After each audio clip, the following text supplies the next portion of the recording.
आवाज की दुनिया के दोस्तों को मनोहर महाजन का प्यार भरा नमस्कार, आदाब। हमेशा की तरह मैं आपसे पूछूं, आप कैसे हैं? मेरे ख्याल से आप बहुत अच्छे हैं। दोस्तों, यादें मेरे दौर की इस बुक रीडिंग की जितनी तारीफ आप लोगों ने की है, मेरा उत्साह सच में, यकीन मानिए, बहुत ज्यादा बढ़ गया है। अभी तक 5 एपिसोड यानी 5 चैप्टर इस किताब के आप सुन चुके हैं।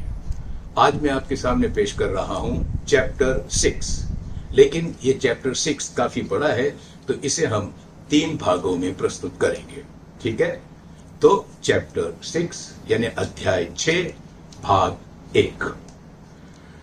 43 साल बाद रेडियो सिलोन के माइक पर पुनः एक बार आगमन, ये है शीर्षक इस अध्याय का। पढ़ना शुरू करता हूं। 29 नवंबर 1967 को मैंने श्रीलंका ब्रॉडकास्टिंग कॉरपोरेशन यानी रेडियो सिलोन पूर्व उद्घोषक दलबीर सिंह परमार के साथ ज्वाइन कर प्रसारण की दुनिया में पहला कदम रखा था। तकरीबन 6.5 साल के अपने कार्यकाल में मैंने श्रोताओं का ढेर सारा प्यार, नाम और शोहरत हासिल की। रेडियो सिलोन में अपने कार्यकाल समाप्ति के बाद भारत आकर उस वक्त की बंबई और आज की मुंबई में बतौर फ्रीलांसर अपना कैरियर शुरू किया। रेडियो, दूरदर्शन, फिल्म, स्टेज या ऐसा कोई भी क्षेत्र न था जहां मैंने कामयाबी के झंडे नहीं गाड़े। रेडियो में एड क्लब ऑफ इंडिया, रापा के पुरस्कारों से लेकर अंतर्राष्ट्रीय American Clio award, best documentary writer का नेशनल अवार्ड, डबिंग में talk of the town, Rajasthan Shiromani award, radio Ratna आदि अनेकानेक सम्मानों से सम्मानित होने के बावजूद आज भी लोग मुझे रेडियो सिलोन वाले मनोहर महाजन के नाम से ही जानते पहचानते हैं। पर ऐसा मेरे अन्य साथी उद्घोषक भी मानते हैं। ऐसा तिलस्म, ऐसा करिश्मा, ऐसा प्रभाव विश्वास नहीं होता। क्या इसका कारण रेडियो सिलोन का प्रसारण के स्वर्ण युग का साक्षी होना और उस दौर के संगीत का संरक्षण करना है? प्रतिदिन 10 घंटे प्रसारण करने वाला रेडियो सिलोन भले ही आज 2 घंटे में सिमट कर रह गया है, पर आज भी सहगल साहब की आवाज के साथ समापन पाने वाला पुरानी फिल्मों के संगीत का कार्यक्रम करोड़ों श्रोताओं की जीवन घुट्टी बना हुआ है। जहां मैंने ब्रॉडकास्टिंग की ABCD सीखी, शोहरत हासिल की, जिसकी वजह से मुझे आज भी पहचाना जाता है, जो मेरे लिए एक तीर्थ स्थान से कम नहीं। वहां एक बार फिर जाकर अपने श्रोताओं से रूबरू होने की मेरी ख्वाहिश ठीक 43 साल 5 महीने 9 दिन के बाद पूरी होने वाली थी। उन्हीं स्टूडियोज में बैठकर एक बार फिर श्रोताओं को संबोधित करना मेरे लिए किसी दिव्य स्वप्न से कम ना था। मैं अपने एक श्रोता और बाद में मित्र बने डॉक्टर त्र्यंबके के साथ 27 नवंबर 2018 को इंडिगो एयरलाइन के विमान से मुंबई से बेंगलुरु होते हुए रात के 8:15 बजे कोलंबो के कटुनायका एयरपोर्ट पहुंचा। पहले के एयरपोर्ट और अब के एयरपोर्ट में जमीन आसमान का फर्क आ चुका था। आधुनिक सुविधाओं से लैस अब ये एक आलीशान अंतरराष्ट्रीय एयरपोर्ट में बदल चुका था। वहां की ड्यूटी फ्री शॉप्स में दुनिया की हर ब्रांड की वस्तुएं उपलब्ध थीं। इमिग्रेशन की औपचारिकताओं से निपटकर टैक्सी द्वारा एक्सप्रेस हाईवे जैसी चौड़ी और चमचमाती सड़क के जरिए 21 किलोमीटर का रास्ता तय कर हम कोलंबो स्थित वेलावत्ता इलाके के रोज विला गेस्ट हाउस पहुंचे। ये वही इलाका था जहां मेरे कार्यकाल के दौरान मेरा निवास स्थान स्थित था। यह स्थान रेडियो सिलोन के स्टेशन से करीब 7 किलोमीटर दूर है। रात के 11 बजे के करीब हम गेस्ट हाउस पहुंचे। हल्का डिनर लेने के बाद सुबह होने के इंतजार में हम रेडियो स्टेशन के सपने देखते हुए अपने बेड पर करवटें बदलते रहे। बुधवार 28 नवंबर 2018 सुबह के प्रसारण के फौरन बाद मैंने ज्योति को फोन किया, जो आजकल 8 बजे समाप्त होता है, और रेडियो स्टेशन आने की इच्छा जाहिर की, जिसका तुरंत सम्मान किया गया। वहां जल्द से जल्द पहुंचने की चाह ने हमें इतना रोमांचित कर दिया कि हमें नाश्ते की सुध बुध भी नहीं रही। टैक्सी द्वारा हम टॉरिंगटन स्क्वायर पहुंचे, जहां रेडियो सिलोन की ब्रिटिश काल की 1 मंजिला इमारत फैली हुई है। इमारत में यूं तो कोई फर्क नजर नहीं आता, पर उसके सामने की जो खुली जगह थी उसे बाउंड्री वॉल से घेर दिया गया है। आसपास कुकुर मुत्ते की तरह कई इमारतें उगाई हैं। ट्रैफिक भी पहले से बहुत ज्यादा हो गया है। बाउंड्री वॉल के मेन गेट से जैसे ही हमने प्रवेश किया, बौद्ध चांट से सारा वातावरण गूंज उठा। मेरे दौर में चांट की ये परंपरा नहीं थी। बहरहाल हम रिसेप्शन पर पहुंचे, जहां ज्योति ने हमें रिसीव किया। रिसेप्शन पर मुझे कोई खास फर्क नहीं दिखा। ऐसा लगा जैसे वही का वही रिसेप्शन है जिसे दशकों पहले मैं छोड़ के गया था। रिसेप्शन से जब हमने रेडियो स्टेशन के अंदर प्रवेश किया तो वहां के माहौल और डेकोरेशन में मुझे कोई तब्दीली नजर नहीं आई। दीवारों पर वही कलात्मक पेंटिंग्स नजर आई जो ज्यादातर संगीत से संबंधित थीं, जिन्हें मैं अपने कार्यकाल में देख चुका था। बाईं तरफ के स्टूडियोज को, जिसमें नंबर 4 भी था, जहां मैंने और दलबीर सिंह परमार ने शिव कुमार सरोज जी की रहनुमाई में पहला प्रसारण किया था। हमारी आवाजें दुनिया को सुनाई दी थीं। इस स्टूडियो को नमन और क्रॉस करते हुए हम रिकॉर्ड लाइब्रेरी पहुंचे।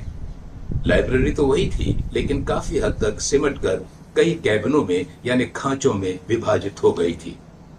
ऐसे ही एक कैबिन में तत्कालीन लाइब्रेरियन सुभाषिनी डिसल्वा बैठी हुई थी, कुछ काम कर रही थी। हमें देखते ही मुस्कुराती हुई बाहर आई और बड़े खुलूस से हमसे मिली। अब मेरा उनसे फोन पर पहले ही परिचय हो चुका था। उनके मार्गदर्शन में हम लाइब्रेरी के उस हिस्से में पहुंचे जहां मैंने जीवन के करीब 6.5 साल गुजारे थे। करीने से सजे रिकॉर्डों पर मेरी नजर उन पर यूं फिरी जैसे उन्हें आंखों में समेट लेना चाहती हो। इनमें से ज्यादातर रिकॉर्ड्स को मेरे हाथों ने छुआ था। इनमें से कई रिकॉर्डों को पुरानी लाइब्रेरी के कॉरिडोर से उठाकर उन्हें झाड़ पोंछकर मैंने इन्हीं हाथों से इन रैक्स में स्थापित किया था। कईयों पर मेरे हाथ की हैंडराइटिंग शायद अब भी मौजूद थी। माजी की वादियों में मैं अभी डूब उतर ही रहा था कि ज्योति की आवाज मेरे कानों में पड़ी। महाजन साहब, पद्मनी जी का फोन, आपसे बात करना चाहती हैं, कहकर उसने अपना फोन मेरी तरफ बढ़ा दिया। पद्मनी जी ने बताया कि कल का प्रसारण वो मेरे साथ करना चाहती हैं। क्या मैं सुबह 5:45 बजे स्टूडियो आ सकता हूं? मेरे हामी भरने पर उन्होंने कल मिलने के वादे के साथ आज न मिल पाने के लिए सॉरी कहकर फोन रख दिया। मैं हिंदी फिल्म संगीत की विश्व की सबसे बड़ी रिकॉर्ड लाइब्रेरी की तरफ फिर मुखातिब हुआ। कुछ रिकॉर्ड्स मैंने यूं छुए जैसे किसी मंदिर में रखी देवताओं की मूर्तियों के पैरों को श्रद्धा से छुआ जाता है। मुझे बताया गया कि अब लगभग सभी रिकॉर्ड्स को इलेक्ट्रॉनिकली संचित कर लिया गया है और अब प्रसारण के दौरान इन्हें फिजिकली इस्तेमाल नहीं किया जाता। उन्हें कंप्यूटर के जरिए प्रसारित किया जाता है ताकि इस धरोहर को टूट फूट से बचाकर महफूज रखा जा सके। लाइब्रेरी में काफी समय बिताकर हिंदी विभाग की अध्यक्ष नलिनी परेरा से मिला। उन्हें श्रोताओं की समस्याओं से अवगत कराया और बंद पड़े कुछ लोकप्रिय कार्यक्रमों को पुनः प्रसारित करने की सलाह दी, जिसे उन्होंने स्वीकार किया। वाक्य गीतांजलि फौरन शुरू करवाने का उन्होंने वादा किया। रेडियो सिलोन के भूतपूर्व कमर्शियल और हिंदी सर्विस के डायरेक्टर जमालदीन, भूतपूर्व उद्घोषक विजय शेखरा और पी धर्मदासा को मैं अपने कोलंबो पहुंचने की खबर पहले ही कर चुका था। रेडियो स्टेशन से लौटकर जब हम गेस्ट हाउस पहुंचे तो मेरे ताज्जुब का ठिकाना न था। वो तीनों गेस्ट हाउस में मेरा इंतजार कर रहे थे। मैं उन्हें अपनी यात्रा का पूरा विवरण पहले ही दे चुका था। कहाँ ठहरना है, कितने दिन ठहरूंगा, सब जानकारी दे चुका था। हम एक दूसरे से करीब 45 वर्ष बाद मिल रहे थे। लंबा समय। जमालदीन उस दौर में मेरे तत्कालीन बॉस थे। विजय शेखरा मेरा अंडरस्टडी और धर्मदास मेरे सॉर्टर थे, यानी पत्र छांटने वाले। मेरी तरह उन पर उम्र का जिस्मानी असर हुआ था। हम सब जवानी से बुजुर्गियत में कदम रख चुके थे। एक दूसरे को इतने दिन बाद देखकर पहले तो हम खूब हंसे, शायद चेहरों पर उम्र के निशान देखकर, पुराने और वर्तमान चेहरों का मिलान करके। एक ही आदमी ये सब देखकर आश्चर्यचकित था और वो था मेरे साथ आया डॉक्टर त्र्यंबके। वे मेरे समेत इन सब की आवाजों को रेडियो सिलोन से सुन चुके थे और बतौर श्रोता इनके प्रशंसक थे। कुछ घंटों के अंतराल में ही ज्योति और सुभाषिनी से मिलने के बाद अब इन सेलिब्रिटीज से मिलना उनके लिए किसी सेलिब्रेशन से कम न था। खैर, मिलने की प्रक्रिया पूरी कर हम गेस्ट रूम के अपने विशाल रूम में आए जो पहले माले पर था। बातें इतनी थीं कि उनका सिलसिला खत्म होने का नाम नहीं ले रहा था। यादों से उभर के कई पुराने प्रकरण सामने आ रहे थे जो कभी हमें गुदगुदा रहे थे, कभी खिलखिलाहट और कभी आंखों में नमी ला रहे थे। इसी बीच धर्मदासा ने मुझे एक लोकल सिम कार्ड भेंट किया ताकि मैं अपने स्थानीय संपर्कों से बातचीत कर सकूं। जमाल ने 1971 के दौर की एक ग्रुप फोटो भेंट की जिसमें हम सब उस समय के हिंदी, इंग्लिश, सिंहलीज और तमिल के उद्घोषकों के साथ पूरा कमर्शियल सर्विस स्टाफ नजर आ रहा था। ये भेंट मेरे लिए किसी तमगे से कम ना थी। मैंने इन सबको अपनी पुस्तक यादें रेडियो सिलोन की भेंट की जिसे पाकर वे बेहद खुश हुए। बातों बातों में शाम कब हो गई इसका पता न चला। इसका भी पता तब चला जब बिजली की कड़क के साथ बादलों ने गरजना शुरू कर दिया। इन सबको चूंकि दूर दूर जाना था इसलिए चाय और नाश्ते के बाद कल फिर मिलने के वादे के साथ विदा हुए। मेरे समय के सिंहली भाषा के सीनियर अनाउंसर गुणतुंग के लियनगे जो मेरे गहरे मित्रों में से थे, उनके घर रात का डिनर लेने के बाद कोलंबो में यादों से पगा मेरा पहला दिन समाप्त हुआ। दोस्तों, 43 साल बाद रेडियो सिलोन के माइक पर मैं बैठा, यानी आने वाले दिन, उसका जिक्र मैं भाग 2 में करूंगा। अब इजाजत चाहता हूं और लाइक करिए, इसे शेयर करिए और इसे सब्सक्राइब करिए ताकि मेरी प्रेरणा आप लोगों से बनी रहे। अपना ख्याल रखिएगा। अगली भेंट तक नमस्कार।